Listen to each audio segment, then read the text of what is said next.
Hello, everybody, and welcome to Truth Be Told. Today, I am honored to be joined by a very special guest, Mr. Russ Ramsey, who is a pastor and author of the book we're going to be talking about today called Rembrandt is in the Wind. Mr. Ramsey, could you introduce yourself to our viewers and just tell us a little bit about what you do and maybe even a little bit about what led you to write this book? Yeah, so I'm a pastor in Nashville, Tennessee, on the south side, the Franklin side of town, and an author who have written 6 books. 3 of them are about biblical literacy. They're sort of narrative tellings of the story of Scripture. 1 is memoir, and then 2 are about the stories behind some of the world's most celebrated and some unknown art, which has been a passion of mine for, since I was in high school.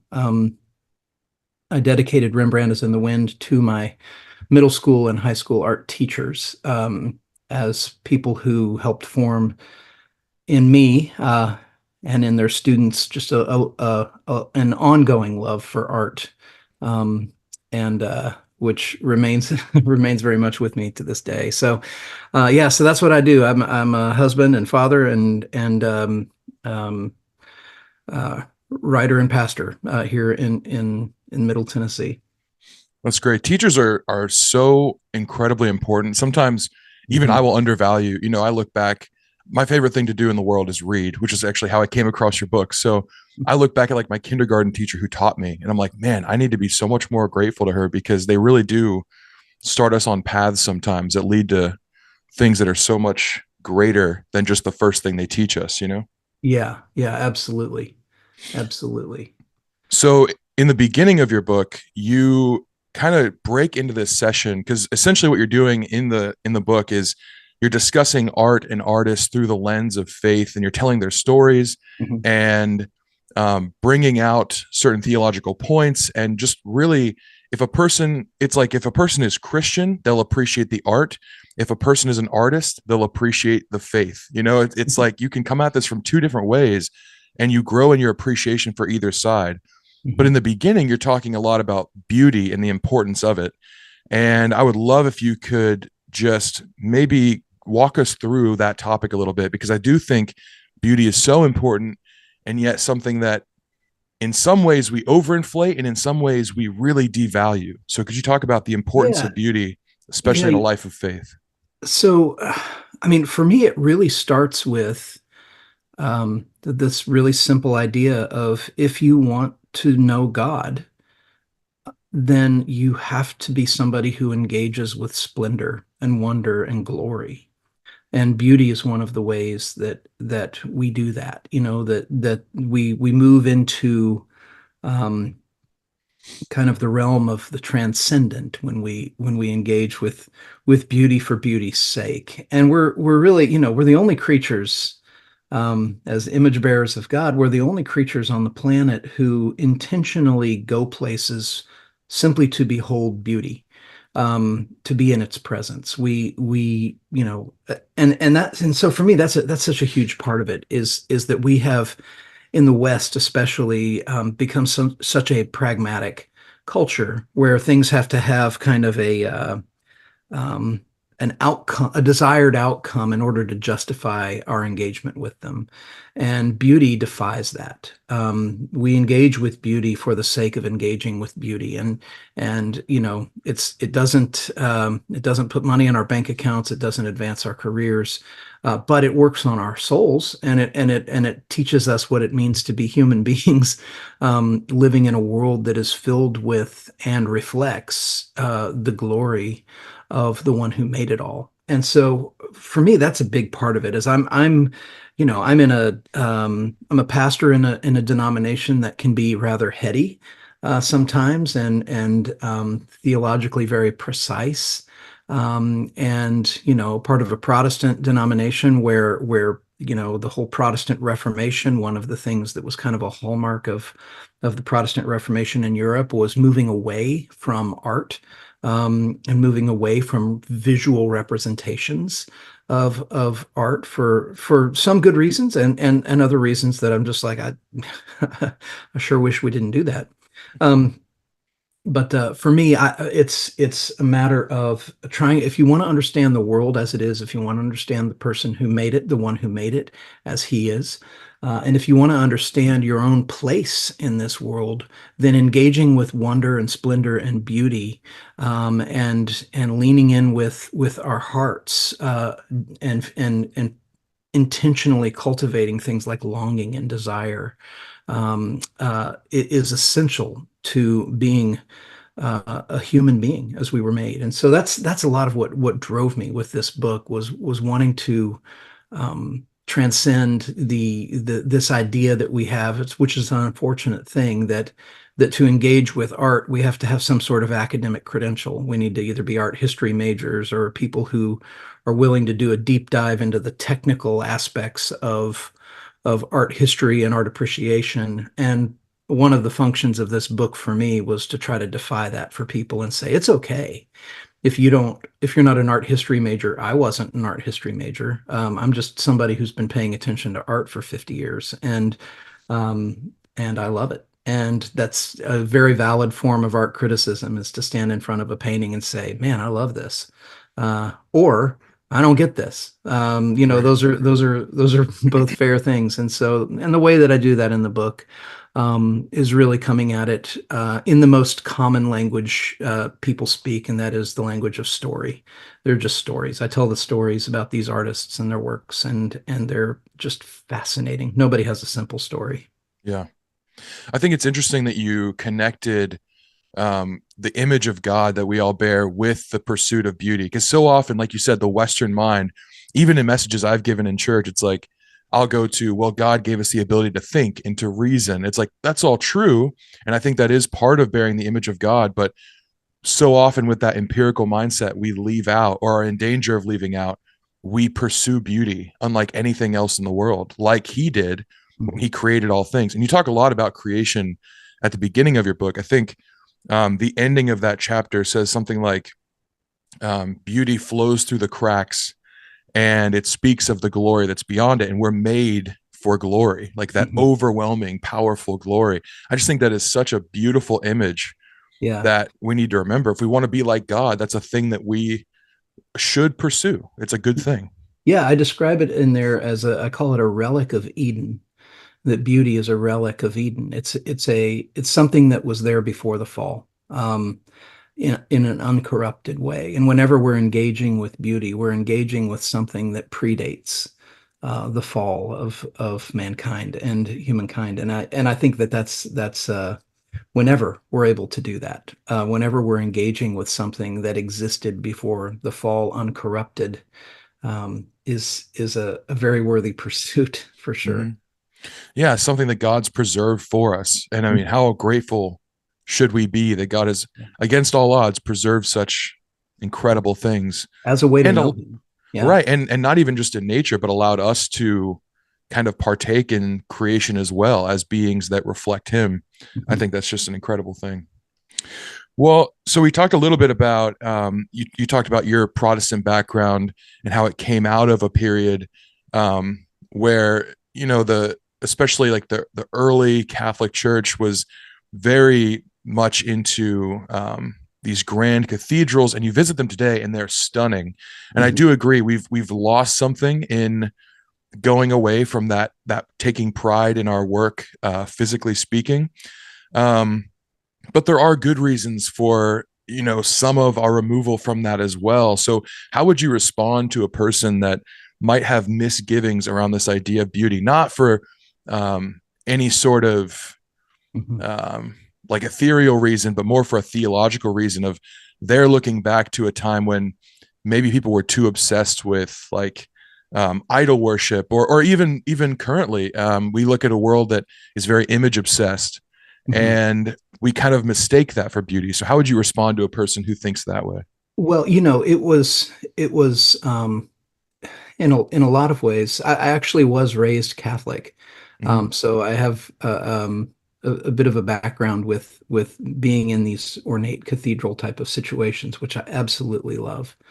I think we look back on some, like Renaissance art, when we think about even when we think about people like Michelangelo and Da Vinci and the some of the great painters that and sculptors that adorn Italy everywhere you look. Hmm. Um, that when you see them, one of the things that when from our vantage point, these are classic artists, but during their era, in some ways, they were pop stars. Right. They were, they were some of the famous storytellers of their day, and churches competed to have the up and comers featured prominently as a way of getting people to come to their churches and give money to their building programs and support and promote their objectives. And so, the Protestant Reformation was kind of attacking that whole idea of building a church that is directly connected to the accumulation of wealth and Right. power. And that sort of thing, which that all makes sense. But in the process of saying, okay, but then let's distance ourselves from art, we distance ourselves from one of the primary ways that we learn truth, and that is through storytelling. And Jesus' primary method of teaching during his earthly ministry, at least that's recorded in Scripture, is parables. He was a Hmm. storyteller, and he relied on the function and the imagination that goes into listening to stories to convey truth that transcended just a 3 point topical sermon. Hmm. So, even Jesus' Sermon on the Mount, which is this, um, kind of repository of all these different things that we know Jesus to have said, it ends with a story.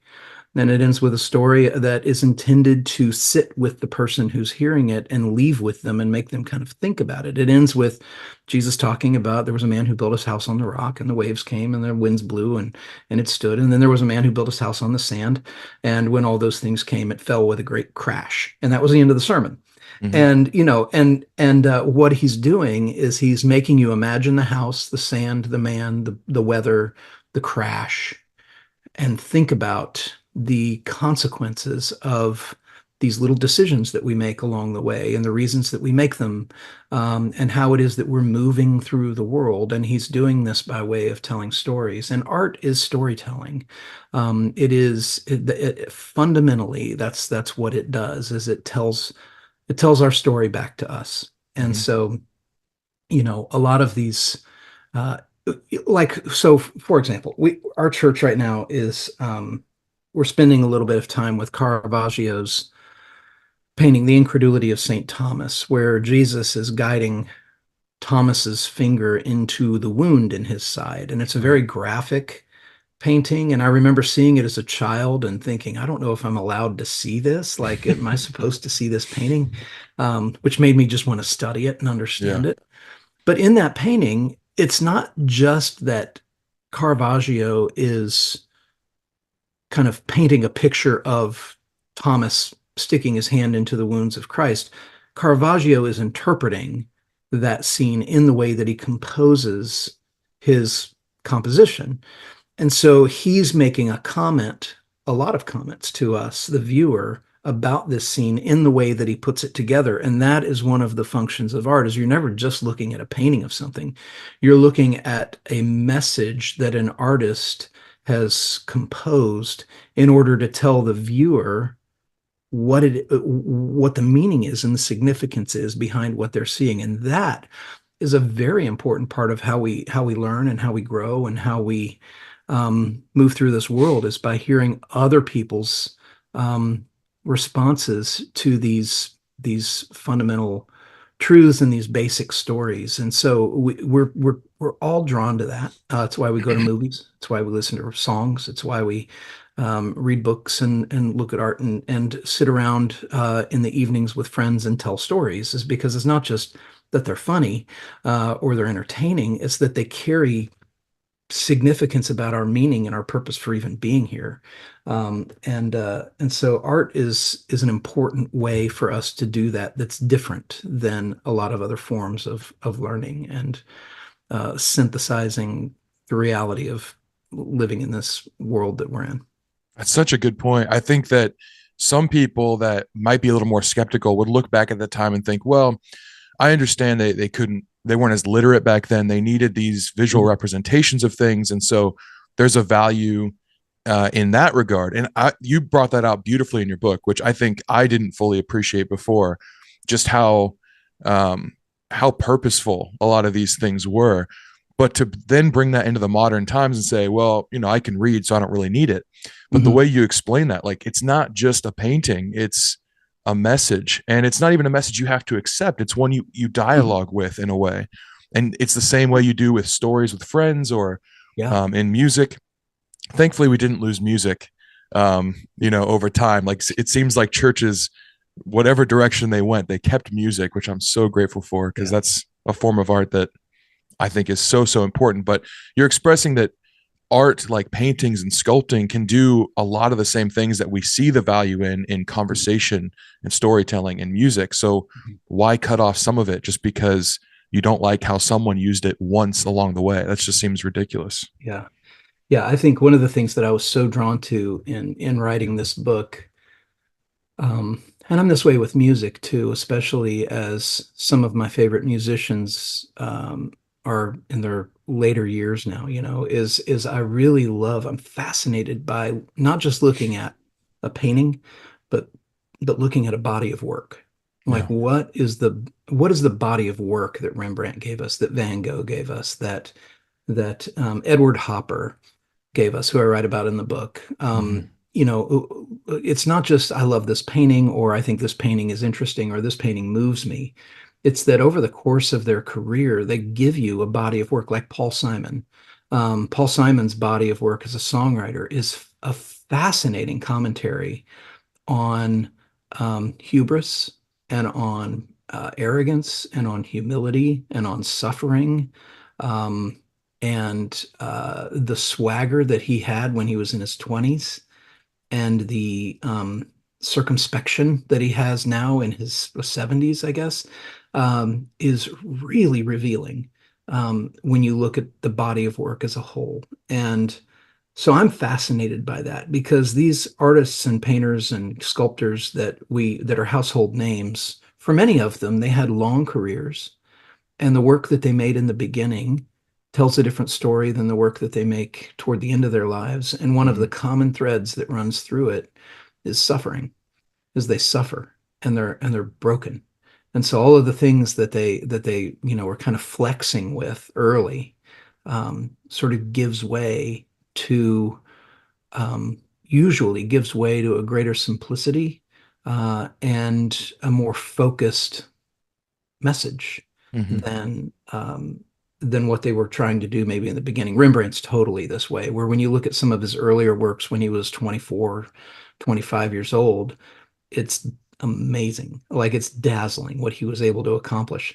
But then you look at the stuff that he made when he was older, and it's just intimate and it's not as intricate. And that's not because he was necessarily because he was just older and he couldn't do the fine detail work that he did when he was a younger man. It's Mm-hmm. because he suffered, and he suffered tremendously and lost everything. And there's an intimacy that creeps into his work over time that you can tell is born out of sorrow. It gets sadder and it gets more personal and it gets more specific. And I love that kind of thing because then it's not just this painting is saying something, but this individual who Mm-hmm. lived their days on this earth doing this thing where God had given them a special set of skills, the ability to render onto a canvas scenes that we read on pages of a book. Um, and Rembrandt is such a good example of somebody who just changes before us, and so much of the change is observably spiritual in the way that he's humbled and broken. That art of looking at a collection of works rather than one is kind of being lost over time. I think even me, like, I'll listen to Spotify, and it's rare that I'll listen through a full album, let alone a full discography from an artist, or Mhm. even paintings. It's like we don't have as many galleries of one painter. We've got Google Images to select our favorite one and set as our home screen or Right, something. right, right, right. Yeah, So Van Gogh is a good example of an artist that I think he's one where most people, when they look at Van Gogh, they're looking at a body of work more than they're looking at an individual painting. I mean, right. people see Starry Night and they're like, okay, there's Van Gogh's Starry Night, but it's hard to separate the man and his story and his mania and his Hmm. episode of cutting off his ear and his just sort of the story of who he was. And so Hmm. so you look at sunflowers and you look at irises and you look at Starry Night and you look at Even his self-portraits. his self-portraits, and it's all part of the same, they're all just tracks on a record, Yeah. from they're and the bigger record is one of somebody who is trying to find something, desperately trying to find something, and show it back to us, and struggling to do so. Yeah, you mentioned that brokenness before, and I think that that is such an important point for speaking about kind of the modern era of looking at beauty, because so much, at least from what I see, Paul says that he boasts in his weakness, Mhm. not not because he enjoys the weakness, but because God is glorified in that weakness. And I think we've kind of lost the beauty that we seek now in the modern world, or it seems like the world at large is seeking, is one that is covering up weakness, not exemplifying it, right? Like you have those vases that from ancient Asian cultures where they break them and then they bring them back together with gold. And it, Yeah, it exemplifies the weakness, but in such a glorious way. yeah, And instead, we're kintsugi they trying to call it. mask. Yeah, Yeah, yeah. And yeah. so that might be the difference of kind of where we are versus where we need to be. Those artists were projecting their weakness out for Mhm. other people, not to celebrate necessarily what they were feeling, but to relate to others and to connect. And that's something that's glorious and of God, you know? Yeah, Edward Hopper is an interesting one for me on this subject, because he's an example of an artist who, in my mind, didn't really come around. One of the things that just is so striking about his work is it's very sad and lonely, um, without intentionally being sad and lonely. Right. Like it's scenes of people together, but they're not interacting with each other. Right. He'll have a painting of a train car, and the inside of a train car, and it's just commuters, and they're not interacting with each other, and they're kind of just in this box, and it's sort of a diorama, and we're sort of looking in, and um, and part of the point for him was he lived a pretty miserably lonely existence, and he married a woman who was also a painter and who was more successful of a painter than he was when they first married, and she leveraged her success to get him some visibility, and then he became sort of the celebrity painter of the couple, and she ended up being his business manager and his model. So in a lot of almost all of the paintings that Hopper did that include a woman, it's her, and she was sort of his muse. And all of the paintings that she's in are really lonely paintings, and vulnerable and kind of cold, in some ways. And it's not that Hopper was trying to make some big comment on loneliness. It's that that's how he lived. Right. Is he lived in a world that he intentionally kept small, and to be married to him was to also live in this lonely existence that he painted. And so even as he painted her into these paintings where she's just kind of isolated and alone, um, that was the world that he gave to her in their marriage. And Mm-hmm. so you look at that and it's a tragedy. Like you see it and you think, oh man, like it's not that he was trying to rescue the world from loneliness. He was just trying to show and capture the world that he preferred to live in. Mm-hmm. And and so his story is not one of you get to the end and you think, wow, he really had a transformation. And part of the poignancy and the power of his story is you get to the end and it's just so sad. Mm-hmm.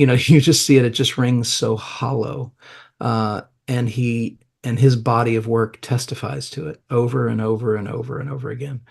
And so he's kind of a foil because you do have painters like Rembrandt where there is a transformation that happens, Mm-hmm. and then you have painters like Hopper where he's so committed uh, to his um, to his particular narrative of the world and his existence in it, and who he made his wife to be in that world as well. And it never changes, and then he's gone, and the story, the poignancy of the story is how sad it is. for me. But I think the commonality there, I'm not sure if you'll agree, is that they weren't trying necessarily to, like you said, preach a message to you. They were Hmm. just trying to reflect their view of things, how the Oh world yeah, was. yeah, yeah. That's And what's so powerful about it is that's the best he's got. That's his message is here, this is the world. yeah. Yeah, yeah. That's what makes it so powerful to me is that he wasn't trying to preach a message. He was just painting what he knew.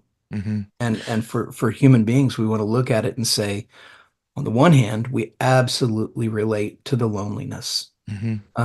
And on the other hand, we wish that the world wasn't that way. Right. And it's in that tension that he brings us. Oh, so Yeah. good. I think I've always told people, like, when people ask why, some people love people to greater degrees than others. They like to be Mhm. left alone or they like to interact with people more. I really love people. Mhm. But the reason I love people is because I see in each person this quality of the infinite where we're all made in the image of God. I think that we have this aspect to us that is just so unfinite, and so when we interact with people, it's not that there's not people that I interact with and I think, wow, I really enjoy your company, and other people I think, we don't seem to get along as well. But each person has that lens, that distinct view Mhm. of the world that has the potential for beauty if you look for it. And I just think that that's a really good lesson um, from Hopper. That it's like it's not that you're looking at his life and thinking, well, here's some grand conclusion that we can all come to at the end. It's just this is just a person, and yet we can find beauty in the lens that that person projected onto the world for us. I think that's really cool. Yeah. So I'd love if you would. We've talked a lot about art and beauty and brokenness, but I would love if you would give our listeners just kind of a walkthrough of some of the excerpts from your book, because I think the methodology that you have here is really really special, and I think it will. I think when people see what you've done through each artist or each work of art or each story that you bring forward, I think they're really going to be motivated to check out more Mhm. through your book and also through just art in general. They'll be more willing to interact with that space in the future. Yeah. So this kind of started when I was invited to speak at a conference and on the subject of art. And immediately I felt like, okay, I have a problem. And the problem is that when you stand up and say, I want to speak to you today about art, people get glazed over almost immediately, Mm-hmm. and kind of settle in for what they think is about to happen. And that is Right. some sort of really hard to connect with, esoteric conversation on something that's just going to leave people feeling like, frankly, just for me, leave me feeling dumb. Mm-hmm. Like I don't know enough about this. Right. And and and I what I wanted to do was I was like, no, what I want to tell you is just a really good story. And it'll be about art. And in the process of telling you the story that involves art, you'll learn about the art. But what you'll really learn is a story, and that's what we are drawn to, and that's Mm-hmm. and that's part of the way that art works, is we find it in a context. And so, um, I from the time I was in middle school, I had been introduced to Rembrandt's Storm on the Sea of Galilee, and it belonged in the Isabella Stewart Gardner Museum in Boston. And then in 1990, while I was still in high school, uh, some thieves went into that museum in the middle of the night, the night of St. Patrick's Day, and walked out with 13 works of art, including Rembrandt's Storm on the Sea of Galilee, which they cut out of the frame with a razor, rolled up, and out the door it went, and it hasn't been seen or heard from since. So we're I guess what 34 years now after that heist, and that painting is, as they say in law enforcement, it's in the wind. Rembrandt is in the Mm-hmm. wind. That's where the title comes from for the book. Right. And but it's a play on words because in that painting, it's a ship in a storm at sea. It's in the wind, and Rembrandt painted himself into that painting as one of the disciples. He's the 13th disciple in the boat, And he stands between two groups of people. There's one group of disciples who are trying to wake Jesus, and then there's another group of disciples who are trying to keep the ship from sinking. And he is standing there looking dead in the eye at the viewer. So he's holding onto a rope, and he's in a blue robe, and he has his hand on his head holding his hat down, and he's looking at you, and he's looking at me, and he's looking at the thief who cut him out of the frame. And so that's part of the play on words, is he's Rembrandt is literally in the wind Mm-hmm. himself in that painting. But so I was like, I don't know the story behind this heist, but I want to tell it. And Mm-hmm. so I started researching, and I learned just a tremendous amount about that particular heist and how these works of art have just vanished. How there are all these kinds of conspiracy theories about it. There's a Netflix special on it. There was a podcast that came out on it. All after I did my initial research into it, and um, but then it became this story of this woman who built this museum uh, in response to the death of her son and wanting to build something that would never perish. And so she collected, her and her husband, they kind of had limitless money and resources, and they went around the world and they collected all of this. It was a private collection owned by a couple. And they have, you know, a Titian and Rembrandt and Rubens and all these amazing artists from 400, 500 years ago. And so she put this museum together and said, I'm making something that will never die. And then these thieves come in and they take from it. And one of the conditions of her building this museum, in order to make sure that it never was changed or anything, is she said, if anything is added to or removed from this permanent collection, the whole thing needs to be liquidated and given to Harvard. Uh, and that's the rule. And so when the thieves cut the painting out of the frame, because of that rule, the frame still hangs on the wall of the museum.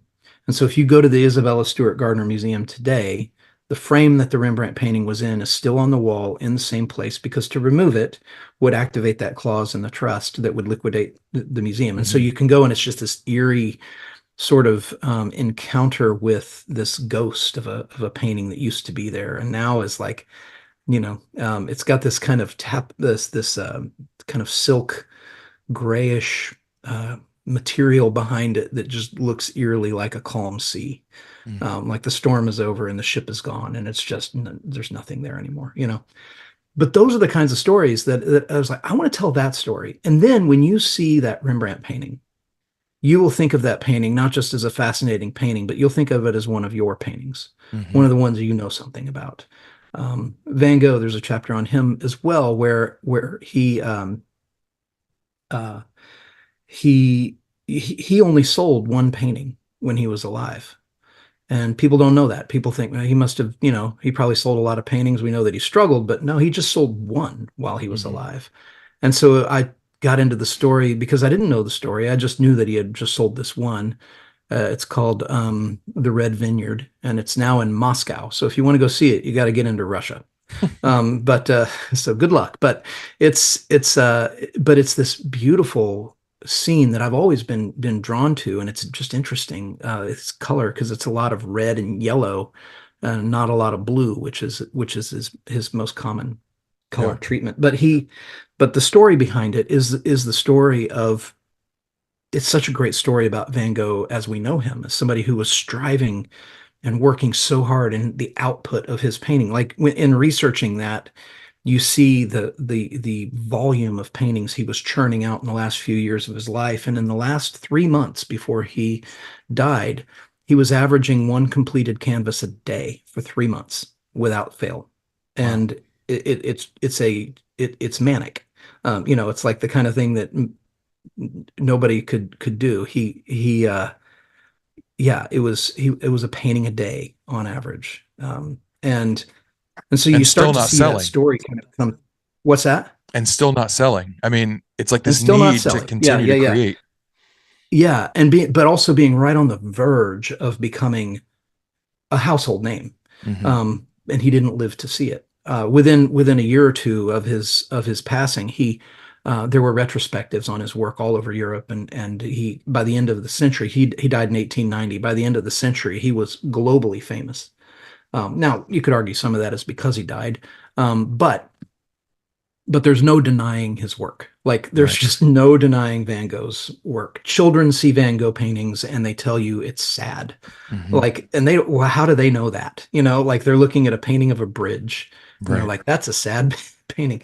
But those are the kinds of things that I'm like, if you can understand some of what goes into the works that we see in museums and the stories behind how they got there, you start to see, oh, there's just a way that human beings move through this world that is filled with all kinds of struggle and sadness and longing for beauty and glory and spending ourselves in trying to, it's the U2 line. I still haven't found what I'm looking for, that there's this Hmm. thing that we're after, which is the completeness of God. It's the being at peace in the presence of our Creator that we're looking for.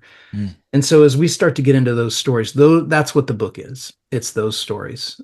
It's not art history. It's not academic. It's not, I grew up in rural Indiana around farmers in the countryside. And one of the people, the audience I had in mind as I was writing it is I thought, I want the farmers who live down the street from me, if they were to read this book, to say that those were good stories.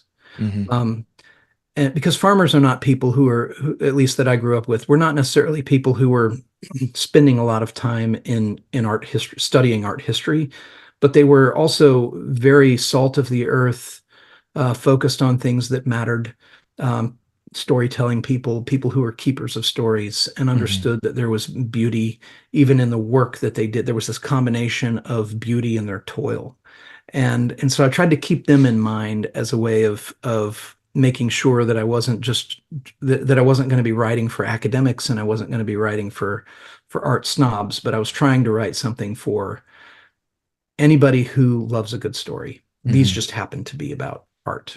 Right. And And some there's of the, sorry, go ahead. no, that's it. Yeah. Well, some of the works you look through are like explicitly faith based, and others aren't necessarily. But I really like that you bring out that that idea that it's not necessarily did this person paint a biblical scene. Hmm. It's what was this person seeking for, and it's the same thing that all of us are seeking for. It's fundamentally human, right? And that makes it fundamentally of God. Hmm. And I think that's the thing that connects people so much to all of this, because whether you are human or, I mean, well, all of us are human, but if you are human, you can resonate with art, and in some way you can resonate with faith, even if you don't ascribe to a certain belief system. It's like we are all in Yeah. pursuit of this next, this, eternity is in the hearts of man, Hmm. and we're all seeking that. Yeah. So I think that's really, really cool that you kind of bridge that gap. Yeah. um, Well, some of the artists that do the religious art that's in the books were monsters, like the artists mhm, themselves. Like I wouldn't want people I love hanging out with Michelangelo for extended periods of time. And Caravaggio, murdered people. yeah, And yet they gave us some of the more profound um, works of art dealing with biblical narrative, and it was in the mix. Like I'm not saying that they were devoid of any kind of right. spiritual.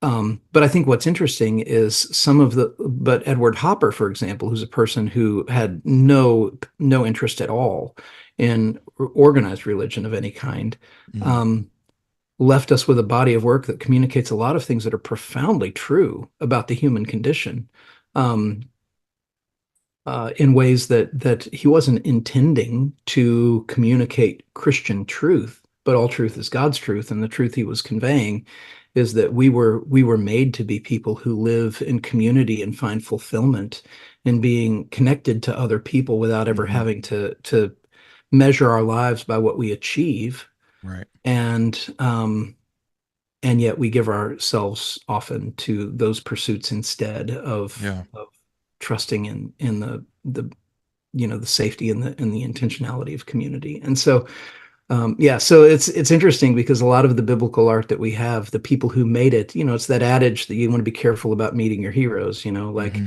can't be too careful there because their lives are complicated. They're complicated. But for me, that's actually an encouraging part of the story is Yeah. to know that some of the most powerful biblical art that we've got did not necessarily come from the most mature, spiritually mature people, Yeah. but in fact came from some of the most broken. I was really struck by that in your book when you mentioned all the people that put themselves in their paintings and the Hmm. vantages they chose to place themselves in. You know, like Rembrandt being that in between the disciples kind of person, or Hmm. Caravaggio being the head of Goliath. You know, it's like, Hmm. man, how do you see yourself? Yeah. And that's being reflected in the painting as well. I think that's just something that I had never seen before, but or I had never come across before, but it really Yeah. was one of those things that made me want to dive deeper into the story of the person and the reason. Hmm. Yeah. If you look at older paintings in particular, like Renaissance and things from the 16, 1700s, if you ever see, yeah, in those paintings, one of the people in the paintings looking at the viewer, the odds are really Mhm. good that it's the artist, Yeah, that he's breaking the fourth wall, as a way of connecting what he's trying to show, what he's painting with what he's trying to show you. yeah, And so that eye contact is a trick, that shows up a lot actually in art, more than you would think anyway. right. And so if you ever do see a person in a painting and they're looking at the viewer, um, look into it and you probably will find that it's a self-portrait. Yeah. And I love what you said too, going back to that story of Rembrandt and the woman who built that collection of work. Mhm. And you also mentioned that each person, like when you go through the story of these artists or these artworks, you begin to collect them as pieces, like they are your pieces of art. And Yeah. it's almost like what she was doing. She was building a work of art without her own creations. You know, it's like creating Yeah. with things that are already made. And that's really all that people can do in the first place, right? God made things and then we just rearrange it.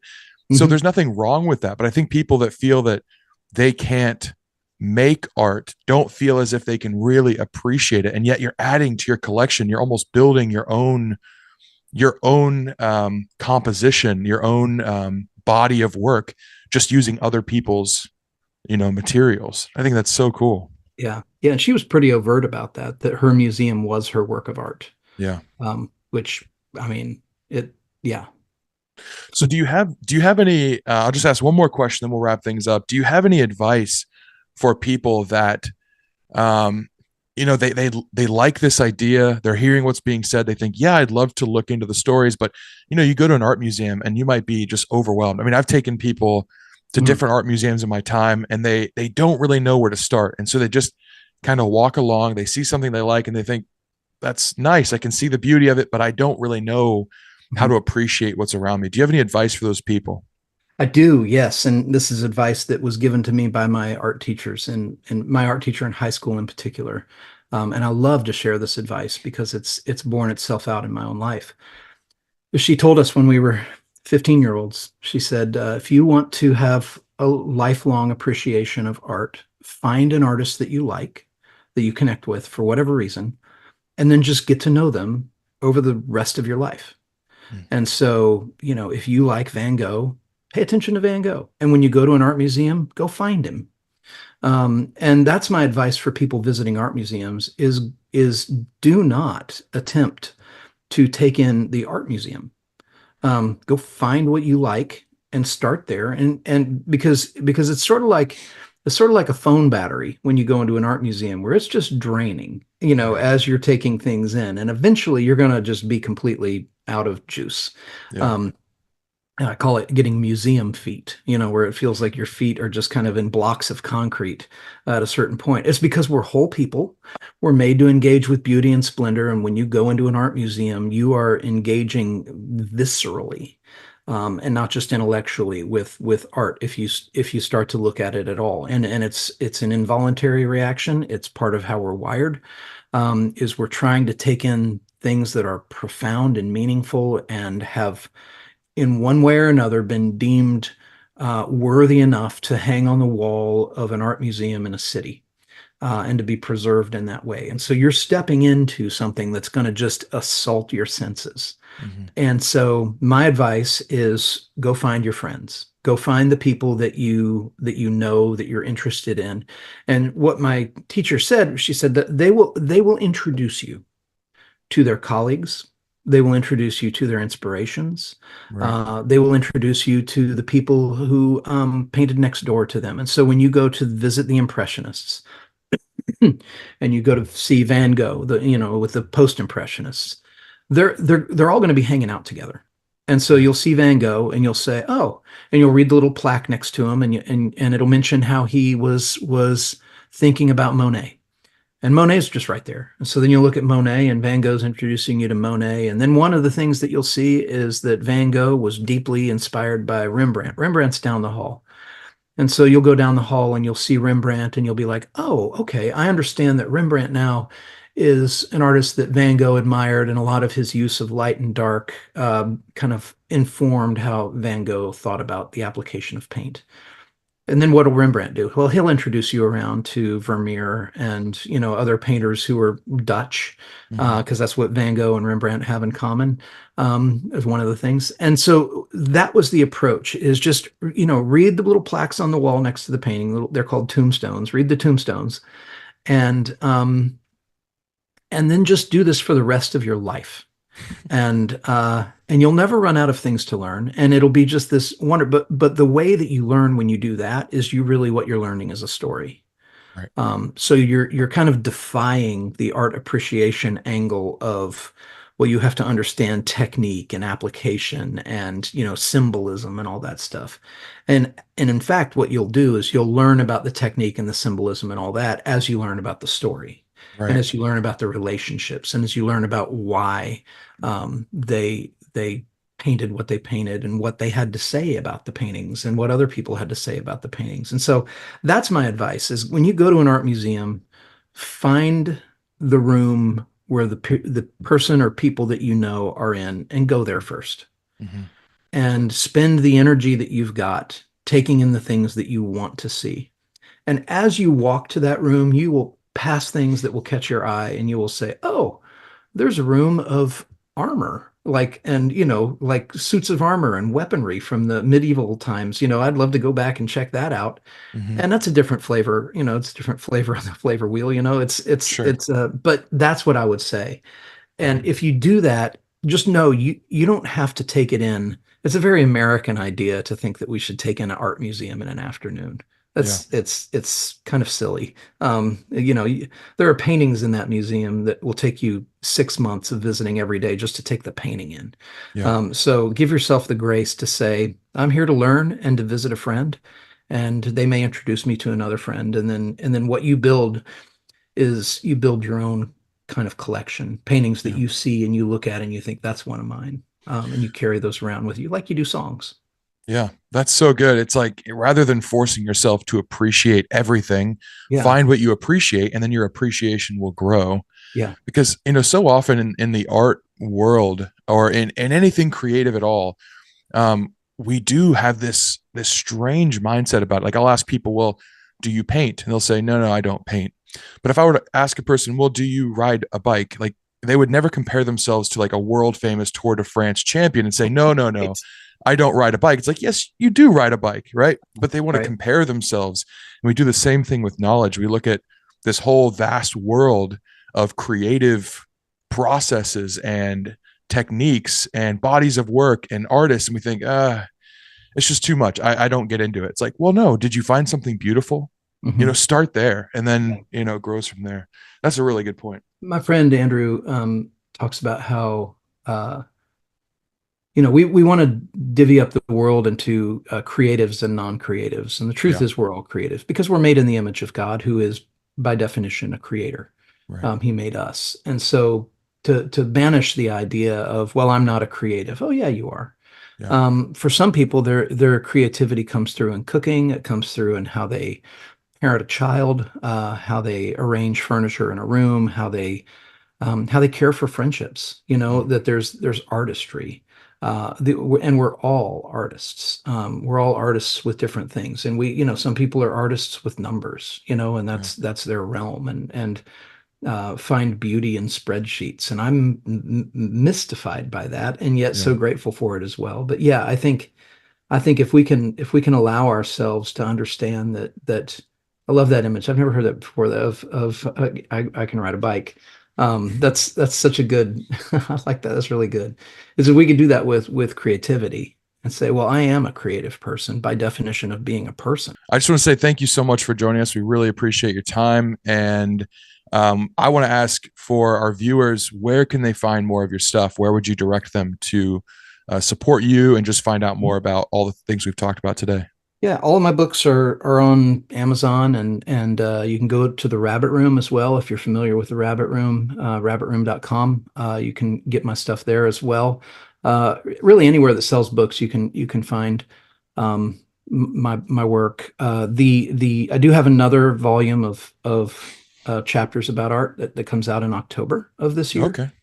So it is written and in the editing and publishing process right now, and so I'm really excited for that to come out as well. It's another set of stories that focus more specifically on suffering, Hmm. and but it's a new some of the familiar characters show up, Rembrandt and Van Gogh, and then there's a lot of artists that I hadn't touched on yet that make their appearance as well, from Picasso to Norman Rockwell, and a whole host of others that show up. The Hudson River School painters, including Albert Bierstadt, is a fascinating journey into this group of painters that painted these landscape scenes of America before it was settled. It's a really interesting story. So I can't wait for those to come out. So that's coming. So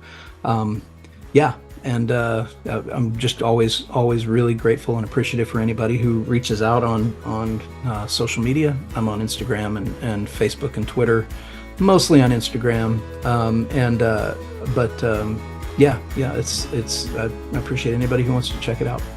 Yeah, I love what you've done on Instagram too. It just, for me, someone who appreciates this but doesn't have the years of experience behind it, you zero in on certain things to look at, and you ask really thought-provoking questions. So definitely follow on Instagram. I think that's such a valuable resource. Yes, thank you. Well, thank you very much again for being on. Thank you for taking the time and for your work in this book. And yeah, I hope you have a great rest of your day. Thanks. Great to be with you, Micah. All right. And thank you guys for listening. I appreciate it very much. And I'll see you guys next time.